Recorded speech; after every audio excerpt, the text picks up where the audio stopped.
இந்த நாளில் எனக்கு வாய்ப்பு கொடுத்த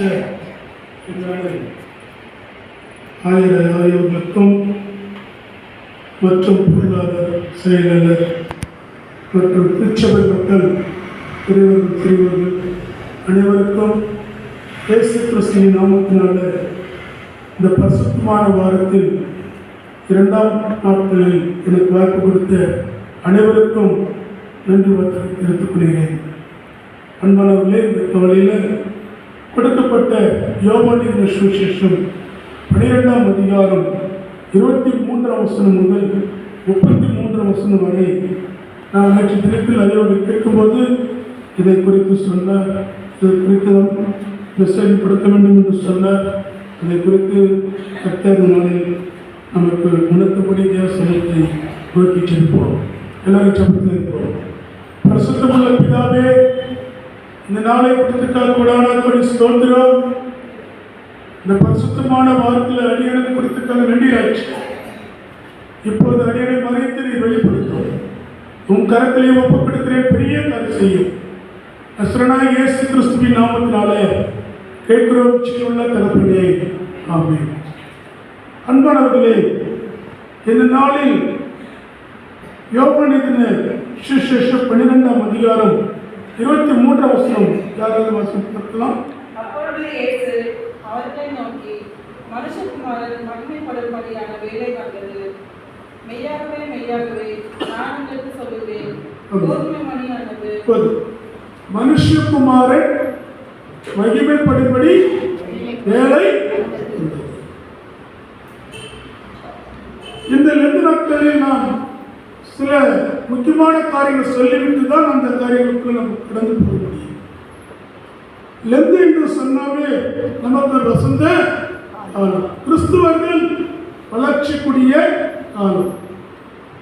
அதாவது கிறிஸ்துவர்கள் தன்னைத்தானே அர்ப்பணிக்கக்கூடிய காலம்.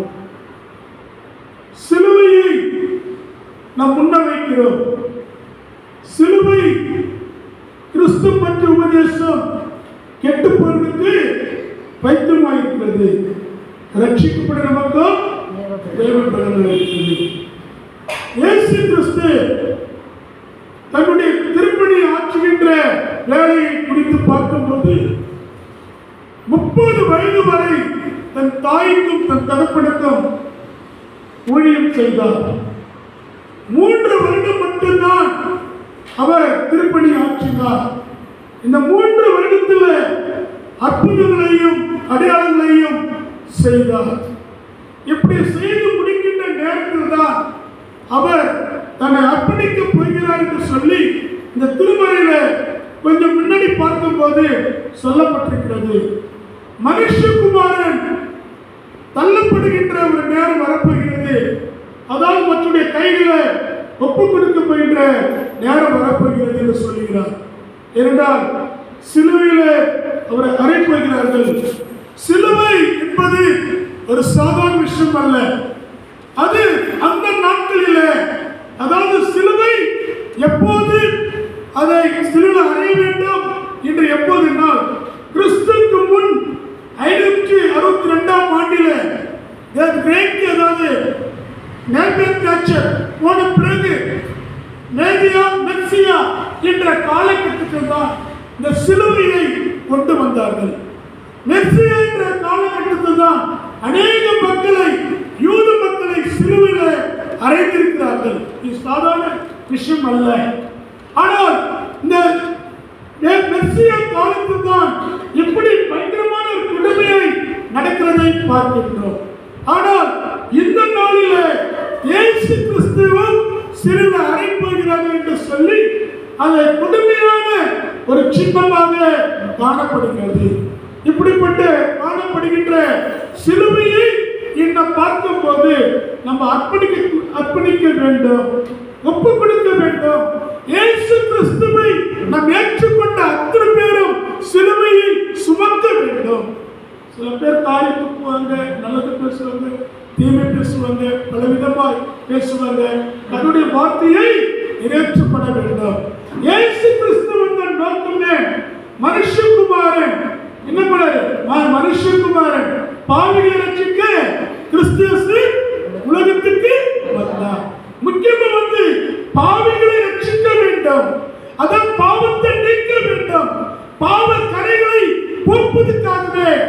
அவர் இந்த சிலுவையை சுமக்கிறவராய் காணப்படுகிறார். அருமையானவர்களே, உண்மையாகவே மரணம் என்பது சாதாரண விஷயமே அல்ல, ஒரு பயங்கரமான கொடுமையானது. ஆனால் நம் ஆண்டவராய் இயேசு கிறிஸ்து இந்த சிலுவையை சுமக்கிறார். இந்த யோவான் புத்தகத்தில் சொல்கின்ற வார்த்தையை குறித்து பார்க்கும்போது 3 கடிதங்கள் யோவான் எழுதுகிறார். 4வது பார்க்கும்போது வெளிப்படுத்தும் விசேஷத்தில் கூட சொல்லப்பட்டிருக்கிற சில காரியங்கள், அதாவது நான் மண்ணிலிருந்து உயர்த்தப்படும்போது அனைவரையும் நான் உயர்த்துக் கொள்வேன். அதாவது இந்த உலகத்தில் நான் பாடுபடுகின்ற நேரங்களில், கஷ்டப்படுகின்ற நேரங்களில், துன்பப்படுகின்ற நேரங்களில் சிலுவை யாருக்காக சுமக்கிற? உனக்காக, எனக்காக தான். இழந்து போனதை தேடவும் ரட்சிக்கவும் மனுஷகுமாரன் இவ்வுலகத்துக்கு வந்தார். அதாவது நம்ம நல்லா இருக்க வேண்டும். யூதர்களே அவரை பறைசாற்றினார்கள், யூதர்களே அவரை திட்டினார்கள், யூதர்களே அவரை கொலை செய்யும்படி வகை தேடினார்கள். வந்து சொந்த சொந்தங்களே, இன்றைக்கு கூட நம்ம கூட நிறைய பேர் சொல்றோம், எங்க குடும்பத்துக்கு சூனியம் மந்திரம் கருத்துகள் யார் வச்சாங்கன்னா, யார் வச்சிருக்கிறாங்க? என் சொந்தக்காரரே. இப்படி பலவிதமாக நம்ம பேசுகிறோம். அது போலதான் அவருக்கு கொடுமையான சின்னத்தை கொடுக்க ஆலோசனை கொடுத்தது காய்மன் தான். காய்மன் யார்? ஒரு யூதன், சனாயிரி சங்கத்தினுடைய தலைவன். அவன் தான் காய்மன். அவன் தான் என்ன பண்றான்? இவரை எப்படியாவது சிலுவையிலே அறையப்பட வேண்டும், இந்த கொடுமையான சின்னத்தை கொடுக்க வேண்டும் என்று சொல்லிதான் அவன் திட்டவட்டமாய் செயல்படுகின்றான். பராமரிப்பு என்ன பண்ணுங்க? விடுதலை செய். அதற்கு முன்னாடி ஞாயிற்றுக்கிழமை குருத்தோல், ஞாயிற்றுக்கிழமை என்ன பண்றோம்? குருத்தோலை பிடித்துக் கொண்டு ஓசன்னா ஓசன்னா தாவீது மகனுக்கு ஓசன்னா. இதுவரை ஆட்சி செய்தார்கள். தாவீது தான் நல்ல ஆட்சி செய்தார். தாவீது நல்ல ஆட்சி செய்த, கடவுளுக்கு பிரியமான காரியம் செய்தார். இரண்டாவது, சாலமோன் நல்ல ஆட்சி செய்தார். சாலமோன் அரசாட்சி செய்த உடனே அது என்ன நடந்துச்சு என்றால், தன் மகன் வந்தார். தன் மகன் வந்து என்ன செய்தார்? இஸ்ரேல் 12 கோத்திரத்தையும் 2ஆக பிளக்க செய்தார். 10 கோத்திரமும் இப்படி போய்விட்டது. வடது பக்கம் இடது பக்கம் 2 கோத்திரம் போய்விட்டது. யூதா அவருடைய தம்பி. அருமையானவர்களே பாருங்க, 2 கோத்திரம் 10 கோத்திரம் பிரிந்து விட்டது. காரணம் என்ன? ஒற்றுமை இல்லாத ஒரு காரணத்தினால இப்படி பயங்கரமான ஒரு கஷ்டங்கள், துன்பங்கள், துயரங்கள், வேதனைகள் பாடுபட்டார்கள். இஸ்ரேல் ஜனங்கள் என்ன பண்ணாங்க? தீவுடன் வெடிச்சாங்க. விக்கிரத்துக்கு ஆராதனை செஞ்சாங்க. ராட்சக்கள், நிறைய ராட்சக்கள் வந்தாங்க. 40 பேர் மேல வந்தாங்க ராட்சக்கள், இஸ்ரேல் ராட்சக்கள். ஆனா யாருமே கடவுளுக்கு பிரியமில்லாத ராட்சக்கள், நல்ல ஆட்சி செய்யக்கூடிய ராட்சக்கள் இல்லை. ஏன்? நல்ல ஆசைக்காக, இச்சைக்காக, பலவிதமான பொருளுக்காக, பலவிதமான காரியத்துக்காக மற்ற ராஜ்யோடு கூட இணைந்து செயல்படுகிறார்கள். அவங்களோட செயல்பட்டதுனால்தான் பாபிலோனுக்கு போயிட்டு அரசாட்சிக்கு அடிமையாயிட்டார்கள். அசிரிய மக்களுக்கு அடிமையாயிட்டார்கள். பாருங்க, இந்த 120 நாடுகளில் யூத மக்கள் அடிமையா இருந்தார்கள். எப்படின்னா, இந்தியா முதற்கொண்டு எத்தோப்பிய தேசம் வரை எஸ்தர் ராஜாத்தினுடைய காலகட்டத்தில் பயங்கரமான ஒரு சூழ்நிலை ஏற்பட்டது. அங்க பாபிலோனுடைய அரசாட்சியில் தானியேல் தீர்க்கதரிசி, சாத்ராக், மேஷாக், ஆபேத்நேகோ அந்த அரசை அடிமையா இருந்தாங்க. 70 வருஷம் அடிமையில் இருந்தாங்க.